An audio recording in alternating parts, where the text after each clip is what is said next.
B पराग जी, मीरा जी। राधे राधे। राधे राधे महाराज जी, आपके चरणों में प्रणाम। महाराज जी, 9 महीने माँ बच्चे को अपनी कोख में रखती है और पैदा करती है। वो बच्चा दुनिया में आकर सांस ना ले, क्या वो इस दुनिया के लिए नहीं था? महाराज जी, थोड़ा सा इस बात को। जब तक जितनी जहां हमारी श्वासें नियत करके भेजा गया है तब तक वहां उतनी ही श्वासें हम केवल ले पाएंगे जिस शरीर में भेजा गया है। जैसे माँ के गर्भ में सिर्फ 4 महीने तुम्हें टिकना है, इसके बाद तुम्हारी आयु समाप्त, तुम नई योनि में जाओगे। उतना ही हो, 4 महीने के बाद तुम्हें जाना पड़ेगा। माँ के गर्भ से प्रकट हुए 5 घंटे केवल रहना है, 5 घंटे बाद जाना है। ये हमारे इस जन्म का थोड़ी है, अभी तो जन्म ही नहीं हुआ। ये पूर्व कर्मों के अनुसार शुभ और अशुभ कर्म से इस शरीर की रचना होती है। अब उस रचना में मनुष्य योनि का केवल इतना ही सौभाग्य दिया गया कि तुम माँ के गर्भ में 9 महीना तो बहुत होता है, तुम 1 महीने केवल बुदबुदा और बेर रूप होगे, नष्ट हो जाओगे। या तुम 4 महीने लोथर मांस नष्ट हो जाओ, या तुम पैदा होगे आंख खुलते ही तुम मर जाओगे। विधान है, अगर विधान है तो 80 वर्ष जियोगे, 100 वर्ष जियोगे। इसका नाम मृत्यु लोक है। गर्भ से लेकर के और पूरा शरीर होने तक कभी भी जितना विधान है श्वासों का, तो ये तो अहोभाग्य मनाओ कि माता पिता के द्वारा ऐसा विधान बन करके हम भूतल पर अभी जीवित हैं। हमारी श्वासें हैं अभी पता नहीं कितने सेकंड के हैं, तो हम राम कृष्ण हरि उच्चारण कर ले, भगवान नाम जप कर ले तो मंगल हो जाएगा। जैसे लोग सोचते हैं कि बालक गर्भ में है, उसको अमुक रोग हो गया, उसने क्या पाप किया है? वो बालक नहीं है, उसको नया कपड़ा मिला है, वो बहुत पुराना है, वो पुरातन जीव है। अनंत जन्मों से नाना प्रकार के कर्मों को करते हुए वो अपनी पोटरी लिए घूम रहा है, शुभ और अशुभ की। उसी को विध्वंस करने के लिए मनुष्य देह मिली है। ये जो अवसर मिला है, तभी तो कहा दुर्लभो मानुषो देहो। दुर्लभ बात है। कितना बढ़िया संयोग बना था माँ के गर्भ में, मनुष्य शरीर का हमारा निर्माण हो रहा था। हमारे कर्म इतने नीच थे कि हम माँ के गर्भ से बाहर ही नहीं निकल पाए। खत्म। चल अब दूसरी माँ को स्वीकार कर, कौन सी जीव योनि में भेजेंगे। इसीलिए कर्म का दंड अवश्य में भोक्तव्यम कृतम कर्म। अब हम लोग अज्ञानी हैं, सोचते हैं यार उस बच्चे ने क्या किया था जो अभी गर्भ में है, उस बच्चे ने क्या किया था जो अभी घुटने के बल चल रहा है, उसने कौन सा ऐसा बड़ा पाप किया। वो बच्चा नहीं है, वो अनंत जन्मों से शाश्वत ईश्वर का अंश है, और उसने खूब मनमानी की है। किसी एक सूचना पे वो गृहस्थी से बाबा जी बने, और जन्मभूमि से कुछ किलोमीटर जंगल पड़ता है, वहां कुटिया बनाई और एक लंगोटी पे रहते थे। किसी भगत ने उनको गाय दान की, गाय 10-20 हजार की जो भी हो, उन्होंने बेचा। अब शराबियों को पता चला, तो पैसा लेने के कारण कहाँ रखा है उनकी पहले दोनों आंखें निकाली, उनका पेट फाड़ दिया और पेड़ पे टांग दिया उनको और लूट ले गए। जब ये बात हमें सुनने को मिली तो एकदम लगता है ना कि भगवान के लिए उन्होंने घर गृहस्थी और वेश बनाया, लेकिन पीछे उन्होंने जो किया उसका हिसाब ये है। जैसे बचपन से हमें याद नहीं हमने किसी को ऐसे कष्ट दिया हो। बाबा जी है, किडनी दोनों फेल है, डायलिसिस, अभी थोड़ी देर में डायलिसिस में चले जाएंगे। क्या भीष्म जी कह रहे हैं, मैंने प्रभु कई जन्म देखे कि हमने किसी को दंड नहीं दिया, 6 महीने से बाणों की सैया पे पड़ा हूं। भगवान ने कहा कितना देखा? बोले 100 जन। बोले और आगे बढ़ो।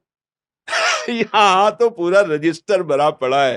तो ये जन्म जन्मांतरों का जो शुभ और अशुभ कर्म है, उससे कुछ निकाल करके इस देह की रचना होती है। शुभ अशुभ माने पाप और पुण्य दोनों मिलाकर।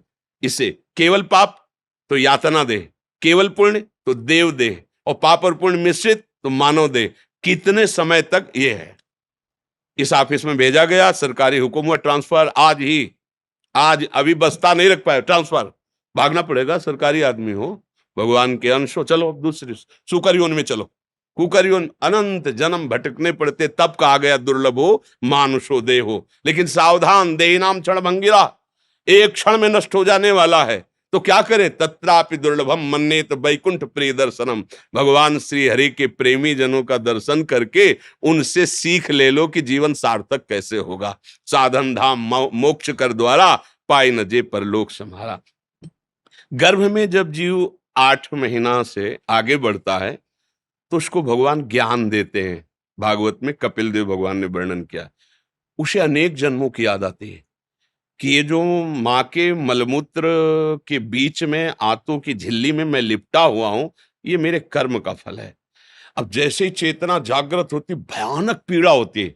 जैसे अपने को किसी प्लास्टिक के उसमें बंद किया जाए तो कैसा लगेगा, पर उसमें नाभि से कनेक्शन होता है तो जीवन में यात्रा चलती रहती है। पर श्वास लेना ये सब असंभव होता है, क्योंकि वो कुंडलाकार होता है, बड़े ही वैसे लिबलिबे पदार्थों से वो ऐसा होता है, तो श्वास लेना या कुछ कर पाना उसके लिए असंभव, भारी पीड़ा। तो वो भगवान की प्रेरणा से ज्ञान तब प्रार्थना करता है कि यद्यपि प्रभु मैं यहां बहुत कष्ट पा रहा हूं, पर बाहर निकलने में मुझे डर लग रहा है। यहाँ का कष्ट तो असहनीय है, पर जब मैं बाहर जाऊंगा आपकी माया मुझे घेर लेगी, मैं फिर आपको भूल जाऊंगा। पर प्रभु ऐसी कृपा करो, एक बार मुझे निकालो यहाँ से, और मैं अब जाकर आपका ऐसा भजन करूंगा, दोबारा किसी भी माँ की गर्भ में नहीं जाऊंगा, किसी भी योनि से पैदा नहीं होऊंगा, मुक्त हो जाऊंगा एक बार। तो भगवान की प्रेरणा से उसका ज्ञान लुप्त हो जाता है, और जब वो पैदा होता है तो कहाँ कहाँ वो जो अभी ज्ञान था वो कहाँ गया। भूमि परत भा ढावर पानी, और जिम जी वही माया लपटाली। जैसे शुद्ध बूंद जमीन में गिरा और वो गंदा हो जाता है, ऐसे ही जब ज्ञान का विकास, ये अम्मा है इनको पापा बोलो, अब वो संस्कार इतने दृढ़ होते चले जाते कि मैं शरीर, मेरे संबंधी, मेरा परिवार, मैं करता, मैं फिर भूल हो गई, फिर भूल हो गई। जैसे 84 दरवाजों का मकान है और 83 दरवाजे बंद हो और एक ही दरवाजा खुला हो, आंखों से दिखाई न दे रहा हो, तो टटोल के ही तो चलेगा। और जहां वो दरवाजा खुला वाला आता है तो उसे खुजली लग जाती है। वो दोनों आते, पैर चल रहे हैं, अब वो क्रॉस कर, फिर उसको 83 दरवाजे बंद नहीं मिलते, फिर घूम, फिर खुजली। बस यही हालत हमारी है। 83,99,999 यूनियां जो बंद हैं, आप मोक्ष पदवी प्राप्त नहीं कर सकते। एक केवल खुला दरवाजा, ये साधन धाम मोक्ष कर द्वारा, ये मनुष्य शरीर। अब इसमें एक जगह खुजली है, जनेन्द्री, रसेंद्री, नेत्रेंद्री, श्रवणेन्द्री, त्वगेंद्री, मार आतंक मचाए है। कोई भी इंद्री चैन से रहने दे रही, ये देख लो, ये सुन लो, ये बोल लो, ये भोग लो, ये चख लो, ये सूंघ लो। पूरा जीवन इसी इंद्रियों के दुलार में कट गया, और जब होश आया चलने का, तब हमने तैयारी चलने वाली तो कुछ की ही नहीं थी। ना पास मिला, ना धन एकत्रित किया, ना बेग सजाई, और तुरंत निकाला जा रहा है। और जहां हमने जो कुछ कमाया वो सब छोड़ा, क्योंकि जिस देश में जाना है वहां जाएगा नहीं है कुछ। अब हमारे लिए पास होना चाहिए भाव, दास्य भाव, सख्य भाव, वात्सल्य भाव, कामता भाव या ज्ञान भाव, शांत भाव, वो पास है नहीं। धन होना चाहिए नाम, कबीरा सब जग निर्धना, धनवंता नहीं कोई, धनवंता सोई जालिए जाके राम नाम धन, वो धन है नहीं। अच्छा, परिचय, पत्नी पुत्र परिवार, ये सब यही रहेंगे, जहां जा रहे हो परिचय गड़बड़ा जाता है, उसी गड़बड़ाहट में उसके प्राण निकलते हैं, फिर वो अन्य योनियों को प्राप्त होता है। तो भाई कर्म का अवश्य फल भोगना होता है, शरीरों के अनुसार से नहीं है, कर्म के अनुसार से है। नहीं तो अभी बच्चा पैदा हुआ बेचारा क्या जाने क्या पाप है क्या पुण्य है, और उसको दंड भोगने। देखो छोटे छोटे बच्चों को नहीं होते कई प्रकार के भयानक रोग, इसका मतलब पूर्व जन्म का अभ्यास, बिना सिखाए पढ़ाए भी अभ्यास बताता है, ये पूर्व जन्म में जन्मा है। जैसे छोटा बच्चा है, माँ अपने स्तन लगा देती है उसके मुख में, किसने सिखाया कि खींचने से इससे दुग्ध निकलेगा, तुम्हारा पेट पोषण होगा, पूर्वाभ्यास है ना। बच्चा वो सैया पे हो, आप ऐसे वो रोने लगेगा, ये किसने बताया कि ये तुम्हारे प्रतिकूल व्यवहार है, ऐसे वो किलकारियां मानने लगे, ये किसने बताया उसको अनुकूल। मतलब ये गुरु है पुराना, ये पुराना पुरातन भगवान का सब जानता है, केवल व्यवहार में इसने नया कपड़ा धारण किया है। और जैसे जैसे बड़ा होता जाता है, फिर उसकी पूरी स्मृति नष्ट होती जाती है, नई स्मृति फिर बना। अब हम भगवद स्मृति डाल लें अपनी स्मृति में, तो हरि स्मृति सर्व विपद विमोक्षणम, यस्य स्मरण मात्रेण जन्म संसार बंधनात् विमुच्यते, नमस्तस्मै विष्णुवे प्रभु विष्णुवे।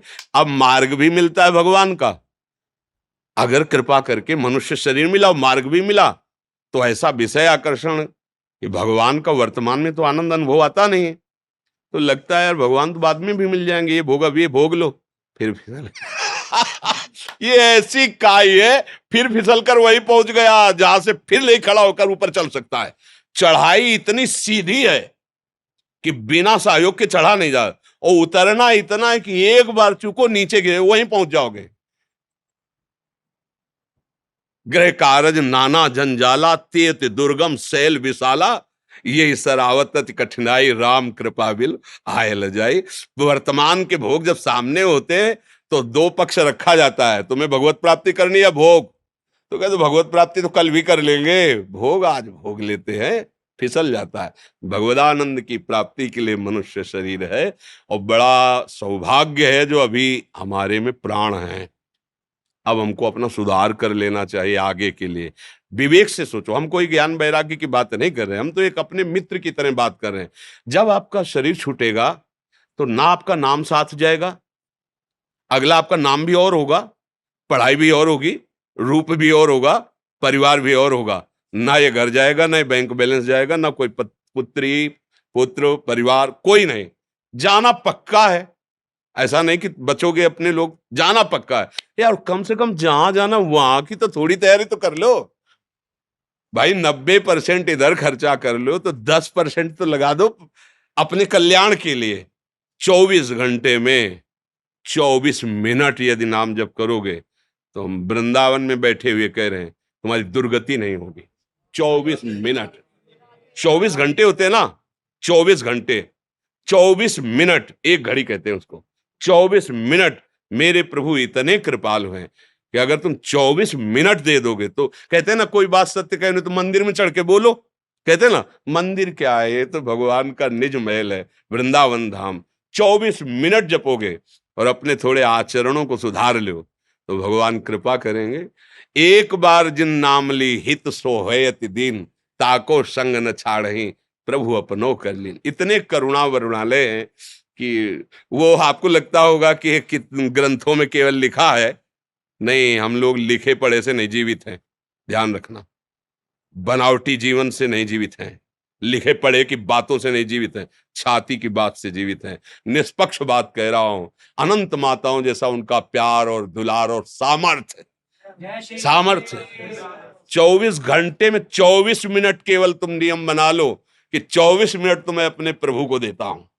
राम हरि कृष्ण राधा, जो नाम प्रिय लगे, जो श्रद्धा हो, जो गुरु जी ने दिया हो, आप जप के देख लो, मतलब आनंदित रहो। आजकल क्या है, समाज का जो बौद्धिक स्तर है वो वर्तमान के प्रमाण पर जीवित है। वर्तमान के ये भोग भोगा, सुख मिला, ये है,